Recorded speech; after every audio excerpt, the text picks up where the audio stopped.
Hello everyone, उम्मीद करता हूँ कि सब ठीक होंगे। And first of all I am sorry कि वीडियोस को बहुत लेट हो गया।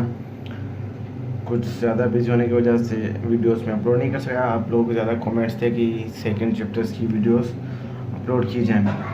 तो यूनिट नंबर 2 आज हम स्टार्ट करेंगे। यूनिट नंबर 2 हमारा जो है वो है HCF एंड LCM। तो HCF और LCM हमारे पास क्या होता है, वो किस तरह से हम सोल्व करते हैं और इसमें किस तरह से हमारे पास MCQs बन सकते हैं। तो इसलिए स्टार्ट करते हैं। जैसे कि यहाँ पे मेरे पास है HCF, हमें किसी भी नंबर का हमें HCF लेना है, तो हम किस तरह से हम उसका HCF लेंगे, highest common factor. And LCM का मतलब होता है लीस्ट कॉमन मल्टीपल। तो हमारे पास इस क्वेश्चन को सोल्व करने के दो मेथड है हमारे पास। एक मेथड हमारे पास है प्राइम फैक्टराइजेशन मेथड और दूसरा जो है हमारे पास है वो डिवीजन मेथड है। तो इन दोनों मेथड्स से हम क्या करेंगे कि क्वेश्चंस को सोल्व करेंगे। तो सबसे पहले मैं एक्सरसाइज 2.1 को स्टार्ट करता हूँ, उसके एग्जांपल लेता हूँ और उसको हम क्या करते हैं, सबसे पहले हम करते हैं उसको प्राइम फैक्टराइजेशन मेथड से, कि प्राइम फैक्टराइजेशन मेथड से हम उस क्वेश्चन को कैसे सोल्व कर सकते हैं। उसके बाद हम उसका जो सेकंड मेथड है डिवीजन मेथड उससे हम क्वेश्चन करेंगे। तो एक्सरसाइज 2.1 की मेरे पास जो क्वेश्चन है उन क्वेश्चंस को सोल्व करते हैं। जो क्वेश्चन 1 है मेरे पास, एग्जांपल नंबर 1 जो है मेरे पास, इस एग्जांपल में मुझे क्या करना है कि HCF लेना है 40 एंड 50 का by using prime factorization method. तो हमें हाईएस्ट कॉमन फैक्टर निकालना है 40 और 50 का प्राइम फैक्टराइजेशन मेथड से। तो इसी तरह से हमारे पास MCQs भी बन सकता है कि हमारे पास 2 या 3 नंबर दिए गए हैं और पूछ सकता है कि इसका HCF क्या होगा और हमारे पास ऑप्शन अवेलेबल हो।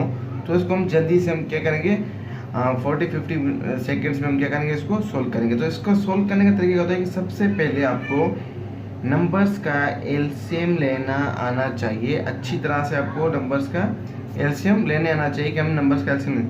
तो 40 लिखोगे आप, उसका LCM लोगे, एंड 50 लिखोगे आप, उसका LCM लोगे। LCM लेने का हमारे पास तरीका क्या होता है कि सबसे पहले क्या करते हैं कि छोटे टेबल से स्टार्ट करते हैं। तो हम क्या करेंगे, 2 के टेबल से स्टार्ट करेंगे। 2 2 4 0 सेम, अगेन 2 का टेबल लग रहा है, 2 1 2 0 सेम, अगेन 2 का टेबल लग रहा है, 2 5 10 एंड 5 1 5। तो हम क्या करेंगे, इसके फैक्टर्स, ये वाले नंबर जो हमारे पास होते हैं ये फैक्टर्स कहलाते हैं। तो हम क्या करेंगे, 40 के फैक्टर्स निकालेंगे कि हमारे पास जो हैं 40 के क्या क्या फैक्टर्स हैं। तो मेरे पास 2 2 2 एंड 5, ये मेरे पास फैक्टर्स आ गए 40 के। इसी तरह से मैं 50 का एलसीएम लूँगा 2, 25 टाइम्स 2 का टेबल इस पर नहीं लग रहा, सॉरी 50 पे लग रहा है, 25 टाइम्स इस पर नहीं लग रहा टेबल। तो इस पर 3 का टेबल ट्राई करेंगे, 3 का भी नहीं लग रहा, 4 का भी नहीं लग रहा, उस पर 5 का टेबल। So 5 5 25 and 5 1 5। तो हम क्या करेंगे कि 50 के फैक्टर्स लिखेंगे। तो 50 की क्या है मेरे पास, 2 5 एंड 5।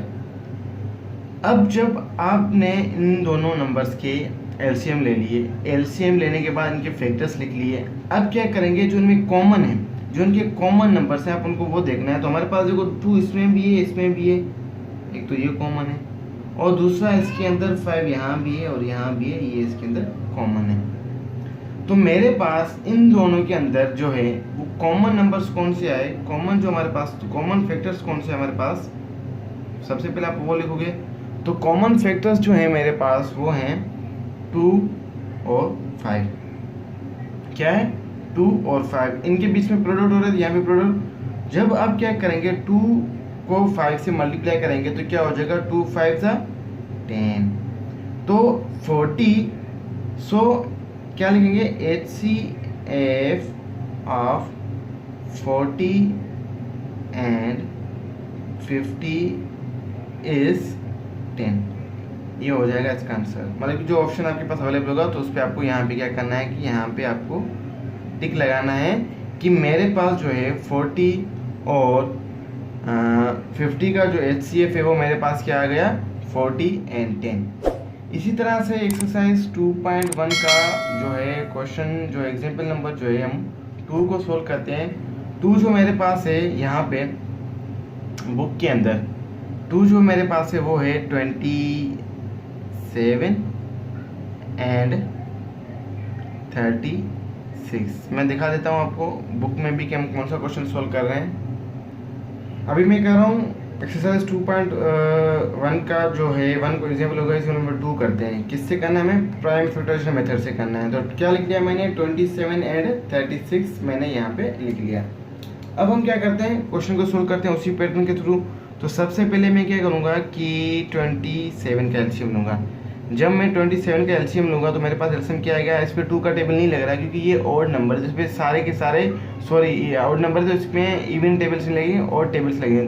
तो ऑड टेबल्स में सबसे पहले हमारे पास टेबल आता है 3 का।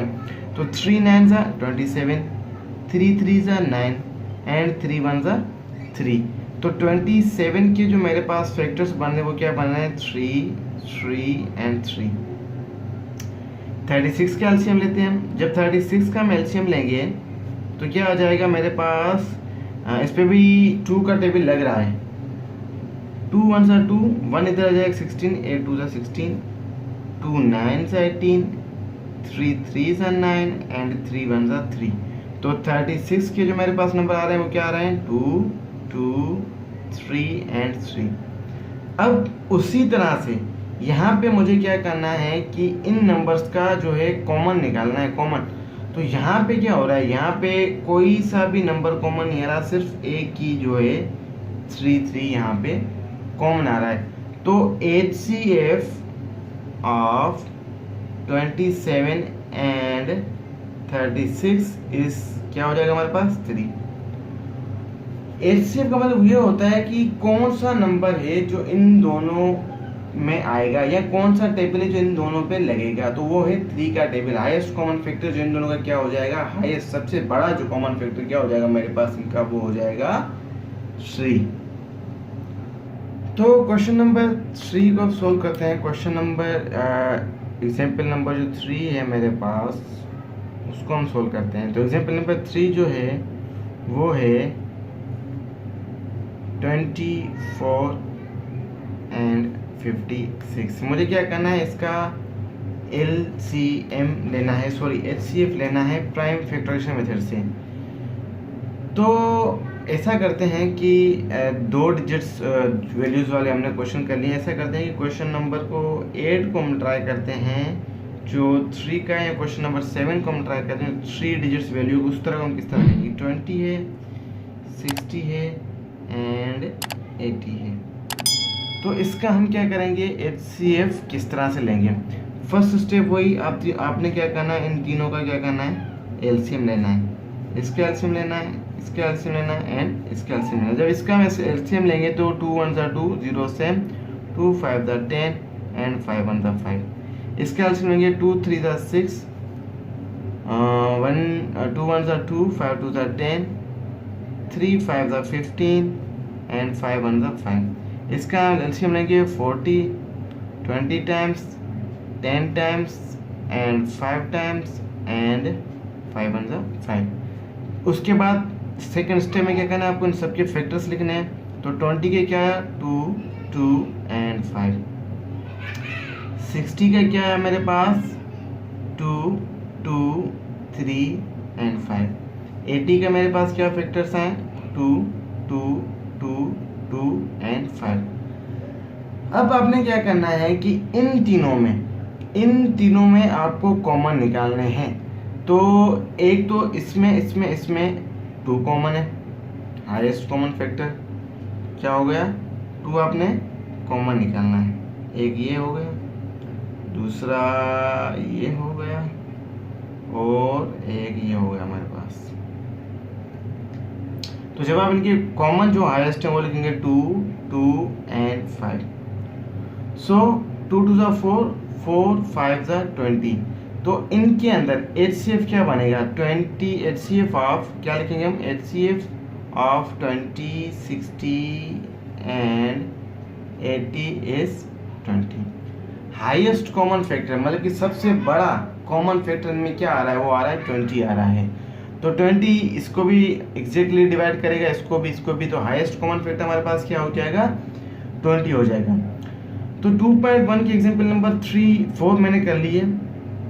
बाकी जो है 4 आप कर लीजिएगा। अगर आप चाहते हैं मैं पूरी तरह सोल्व करूं तो कमेंट करके बता दीजिएगा, मैं इसके रिमेनिंग क्वेश्चन भी सोल्व कर लूँगा। लेकिन सारे क्वेश्चन का पैटर्न यही है। ये हो गया प्राइम फैक्टराइजेशन मेथड। अब हम क्या करते हैं 2.1 के पार्ट बी में यहाँ पे क्या कह रहा है हमारे पास 2.1 के पार्ट बी में यहाँ पे कह रहा है कि find HCF of the following by using division method. हमें क्या करना है, डिवीजन मेथड से इनका हमें क्या करना है, HCF फाइंड करना है। तो हम वो कैसे करेंगे, एक्सरसाइज 2.1 का ए पार्ट हो गया। बी में हम कौन कौन से क्वेश्चन करेंगे, 1 करेंगे, 2 करेंगे और क्वेश्चन नंबर 7 8 करेंगे। 1 एंड 2 में दो वैल्यूज हैं और हमारे पास 7 और 8 में हमारे पास 3 वैल्यूज हैं। तो आपको दोनों का पता चल जाएगा कि डिवीजन मेथड में 2 वैल्यूज के क्वेश्चन किस तरह से होते हैं और 3 वैल्यूज के क्वेश्चन हमारे पास किस तरह से होते हैं। तो यहाँ पे जो क्वेश्चन नंबर फर्स्ट में मेरे पास वैल्यू है वो है 28 एंड 70। तो हम डिवीजन मेथड में हम क्या करते हैं, किस तरह से क्वेश्चन को करते हैं। डिवीजन मेथड में आप क्या करेंगे कि जब सबसे पहले आप क्या करेंगे, इस तरह से ब्रैकेट बनानी है आपने, ठीक है। उसके बाद जो ये वैल्यू है ये ब्रैकेट के अंदर और ये ब्रैकेट के बाहर। अब आप क्या करेंगे, टेबल रीड करेंगे। टेबल जब आप रीड करेंगे तो टेबल्स 28 का 70 पे कितने टाइम्स लग रहा है, सबसे पहले आपको ये देखना है। तो 28 1 ज़ा 28 और 28 2 ज़ा कितना हो रहा है मेरे पास, वो हो रहा है मतलब कि 56 और 28 3 ज़ा हो रहा है हमारे पास 84।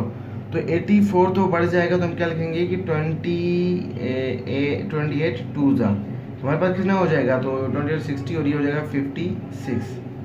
हम इसको करेंगे कट। 70 में से 56 जब हम कट करेंगे तो यहाँ पर बोरो करेंगे तो होता है कि यहाँ पे 10 में से 6 गए 4 और यहाँ पे 6 में से गए 14। अब आप क्या करेंगे कि ये 14 यहीं पे रहेगा। 28 की जो ये वैल्यू है आप इसको यहाँ से जो है, अब जो है न्यू ब्रैकेट जब आप यहाँ पे बनाएंगे इस तरह से, तो वहाँ पे आपने कौन सा नंबर लिखना है, वहाँ पे आपने लिखना है 28।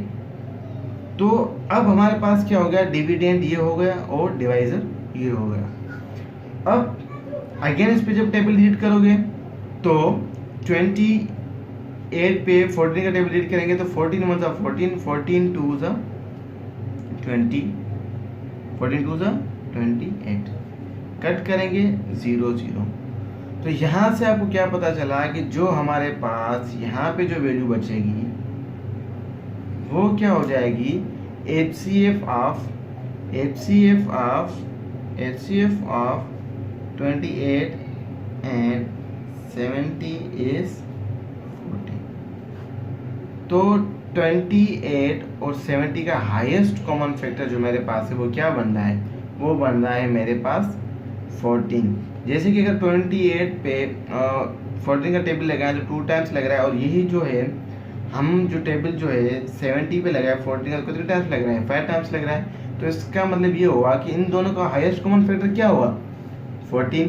इसी तरह से हम इसकी सेकंड जब एग्जांपल करेंगे तो वही स्टेप को फॉलो करेंगे। ब्रैकेट बनाएंगे, ब्रैकेट के अंदर 88 एंड 66 बाहर। तो जब आप क्या करोगे, टेबल को रीड करोगे, जब 166 1 ज़ा 66 होता है और जब 2 टाइम्स पढ़ोगे तो ऑब्वियसली ये इससे नंबर बढ़ा ही जाएगा। तो हम क्या करेंगे 1 टाइम ही पढ़ेंगे।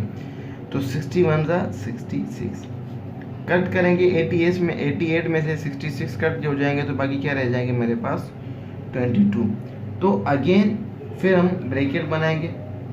जब हम क्या करेंगे ब्रैकेट बनाएंगे तो 66 को हमें क्या लाना है, 66 को हम यहाँ से मूव करके यहाँ पे रखेंगे। तो अब आप जब टेबल रीड करोगे तो कितने टाइम्स टेबल आएगा इस पे, 22 1 ज़ा 22, 22 2 ज़ा 44 और 22 3 ज़ा क्या होता है मेरे पास 66। कट करेंगे तो क्या हो जाएगा 0 0। तो अब मेरे पास इन दोनों का HCF क्या बना, इन दोनों का हाईएस्ट कॉमन फैक्टर क्या बना 20 बना। इन दोनों का हाईएस्ट कॉमन फैक्टर क्या बना 22 बना। तो मैं क्या लिखूंगा कि HCF of HCF of 66 and 88 is 22। ये अगर आपके ऑप्शन में अवेलेबल हो तो आपको क्या करना है, इस पर टिक करना है। देखो मैं समझा रहा हूँ, फिर भी ये क्वेश्चन मेरा 50-60 सेकंड्स लगेगा। अगर आपको ज़्यादा प्रैक्टिस है तो ये आपको 20 सेकंड्स में इजीली कर सकते हैं। Question number 7। अब जब 7 में हमारे पास बड़ी वैल्यूज हों, 3 वैल्यूज हों, तो हम किस तरह से रखेंगे, कौन सी वैल्यू जो है पहले ब्रैकेट के अंदर रखेंगे, कौन सी फिर हम बाद में दूसरी रखेंगे। तो हमें क्या करना है कि सबसे पहले इन दोनों में से कोई सी भी जो है आप रख लो। 60 जो है 40 से बड़ा है तो ये 60 यहाँ आएगा, और 40 जो इन दोनों का क्या हो जाएगा, डिवाइड हो जाएगा, ये दोनों डिविडेंड हो जाएंगे, तो ये हो जाएगा हमारे पास 40। तो 140 सा 40 42 सा 80 हो जाएगा। बड़ा नहीं लगाना होता है, हमें डिवीजन में कम लगाना होता है। तो 60 में जब 40 आप कट करेंगे तो क्या हो जाएगा 20। अब वही पैटर्न आप इसको कहाँ लाओगे, यहाँ पे लाओगे। तो यहाँ पे जब आप दूसरा ब्रैकेट बनाओगे तो उस पर आपको क्या रखना है 40। सो 21 सा 20, 22 सा 40, कट हो जाएगा 0 0। तो यहाँ पे 40 और 60 में मेरे पास HCF क्या बना, 40 और 60 में इसका HCF क्या बना 20। 40 और 60 में मेरा HCF क्या बना 20। अब जब आप क्या करेंगे कि 80 को ब्रैकेट के अंदर रखेंगे और 60 को उससे आप क्या करेंगे, जब डिवाइड करेंगे तो 160 सा 60, 160 सा 60। 80 में से 60 कट करोगे तो मेरे पास क्या हो जाएगा 20। फिर वही पैटर्न आप इसको क्या करोगे, यहाँ पे मूव करोगे, यहाँ पे लाओगे। जब आप इसको यहाँ पे लाओगे तो आप क्या करेंगे, ब्रैकेट के अंदर आप क्या करोगे 60 को रखोगे। सो 21 सा 20, 23 सा 60, तो 0 0। लास्ट नंबर मेरे पास क्या रह गया 20 रह गया। तो 60 और 40 में जो LCM HCF आया था वो क्या आया था, HCF मेरे पास आया था यहाँ पे 20, और यहाँ पे भी HCF मेरे पास क्या है 20। तो इसका मतलब क्या हुआ कि HCF ऑफ 40, 60 एंड 80 इज क्या हो जाएगा 80 इज 20। तो हाईएस्ट कॉमन फैक्टर जो है वो क्या बन गया मेरे पास 20। अगेन लास्ट वाला क्वेश्चन मैं थोड़ा रिपीट कर लेता हूँ कि इस नंबर से ये नंबर जो है डिवाइड होगा, मतलब कि ये पहले आप इन दोनों को करेंगे। तो 60 ब्रैकेट के अंदर 40, यहाँ जब इसको सोल्व करोगे तो 20 आएगा। फिर यही स्टेप आपको यहाँ पे करना है, 80 को 60 से जब करोगे तो आपको 20 आएगा। ये ही एग्जाम्पल, सेम यही एग्जाम्पल मैंने अभी थोड़ी देर पहले जो है प्राइम फैक्टराइजेशन मेथड से की। तो वहाँ पे मेरे पास इसका आंसर क्या आ रहा था, वहाँ पे भी मेरे पास इसका आंसर जो है यही आ रहा था 20 आ रहा था। और HCF के मेथड से भी, डिवीजन मेथड से भी इसका आंसर क्या आ रहा है 20 ही आ रहा है। इसी तरह से हमारी एक्सरसाइज 2.1 यहाँ पे होती है कंप्लीट, और इसकी एक्सरसाइज 2.2 मैं करूँगा इसके सेकंड पार्ट में वीडियो में, जो कि इस वीडियो के बाद अपलोड कर दूंगा। और इसका चैप्टर नंबर 1 का भी लिंक आपको डिस्क्रिप्शन में मिल जाएगा, और इसकी जो 2.2 एक्सरसाइज 2.2 2.3 का भी लिंक आपको डिस्क्रिप्शन में मिल जाएगा, और कमेंट बॉक्स में भी सबसे ऊपर आपको मिल जाएगा। इंशाल्लाह आपको डेली और रेगुलर वीडियोस मिलती रहेंगी। Thank you so much.